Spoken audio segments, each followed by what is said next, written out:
have to stop being sick. Hold on. Let me insta-lock the new character so I can go 0-18. Wait, I'm trying my hardest. Pick your hero.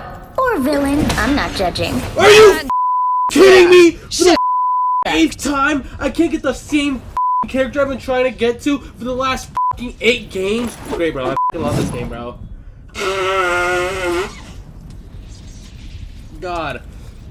That's me blowing my nose because of how sick I am of this shit, bro.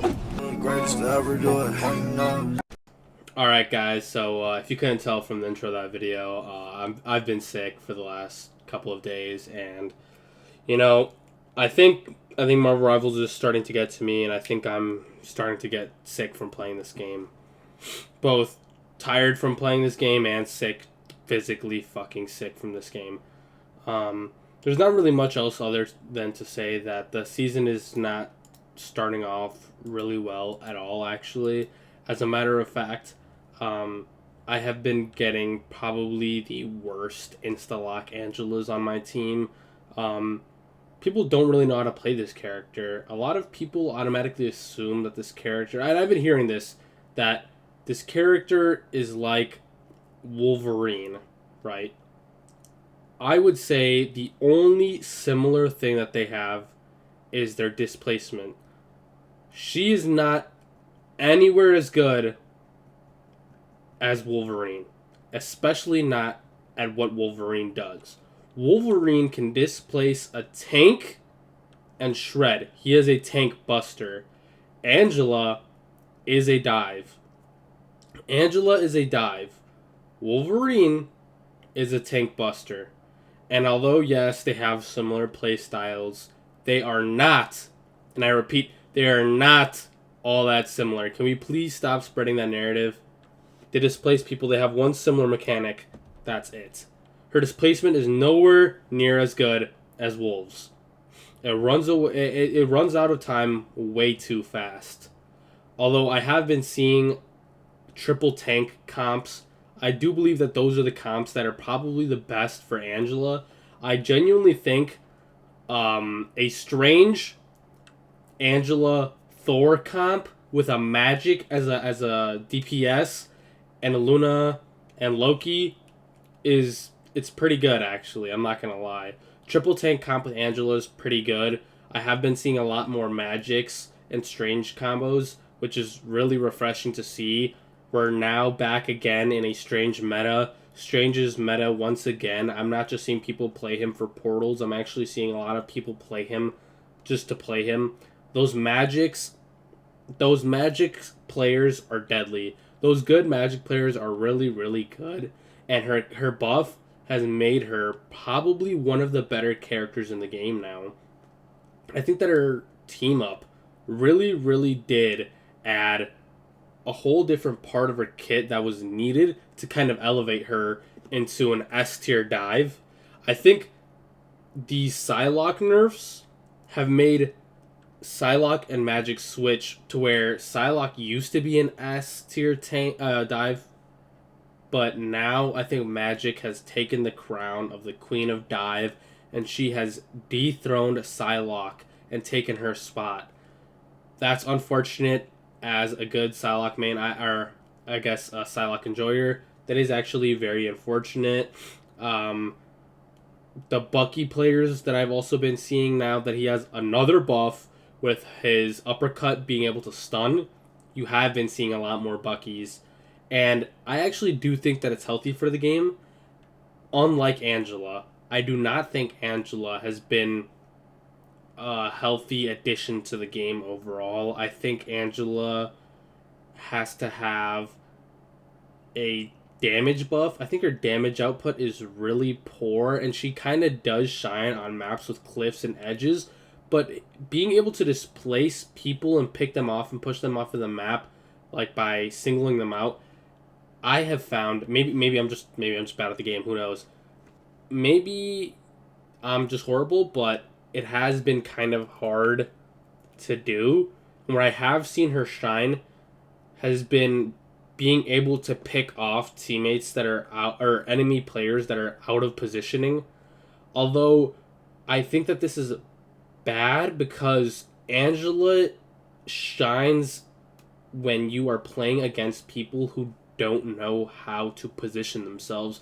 And unfortunately, I think that just happens to be people in lower ranks. I think in competitive play and pro play and higher ranks, Celestial and above, Celestial Eternity, one above all, you will not really be seeing any Angelas. I think she's a bit of an underwhelming tank.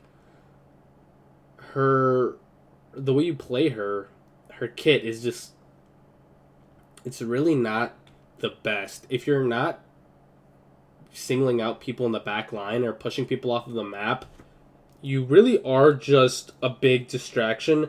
And I would say kind of like a Venom where you dive into their back line and you might get a pick off or two. If you go Angela, you'll go into their dive into their back line, and I don't even think you'll be able to get as many picks as you would if you were to just go Venom.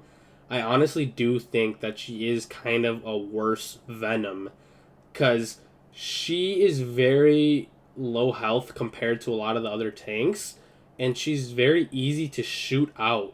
She is big and she's in the sky. Her hitbox is huge, and she's so easy to pick off in the sky.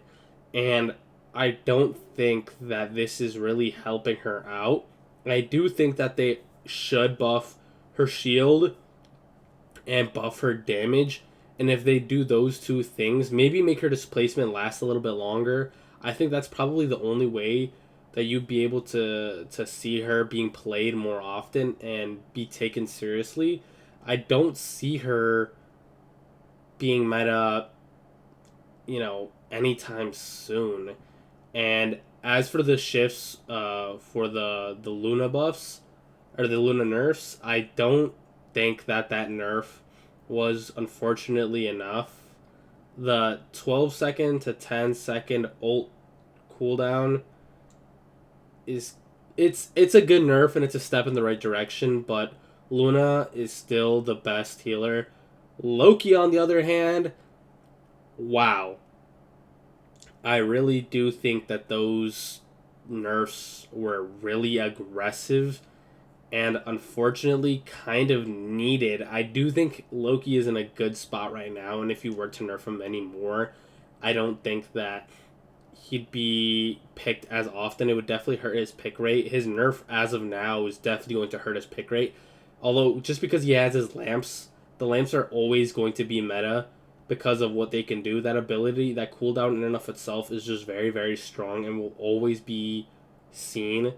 But the damage reduction, the 20% damage reduction is very, very strong, and that's a very, very aggressive nerf. So it's kind of sad to see as a Loki main. So that's kind of bad. And don't even get me started on these Hulk, Black Panther team ups or whatever. I'm gonna be honest with you, bro. Nobody is playing Hulk and Black Panther. I have not seen that team up once. Every single time you go into a quick play, it's the exact same comp. In quick play, all you see is Angela, Doctor Strange, Magic, and Thor. I have not seen a singular Hulk and Black Panther player. Maybe it has to do with the fact that Hulk players already were very rare to begin with, but I haven't been seeing this at all. I really even haven't been hearing anybody talk about it as of now. I mean, before I remember us seeing a bunch of people thinking, oh my gosh, there's an ability that gives you a bubble the second you're low health. How is that not broken? That has to be one of the best abilities in the game. And yet, if people think that, I clearly haven't seen it. So I don't even know if people really think that or if people were just glazing to glaze and let the excitement get the best of them. Honestly, I don't even think that that's all too game changing as as like an ability. I mean, like on paper it sounds good, but I don't even know. I mean, like a Hulk can randomly just do that regardless and give you a bubble when you're low HP. Same thing with getting, bubbled by Mag when you're low HP. Like, yeah, I can come in clutch and it'll definitely help you out, but I don't think that there are enough Black Panther players and Hulk players to even let it kind of do anything really. Overall, my predictions for this season are that this season is going to be very dry, very fast. There's not a lot to do this whole season, and I think that everybody is going to be very excited for Daredevil. This is just kind of a waiting period for Daredevil, and I hope that I'm wrong, but that's just my guess.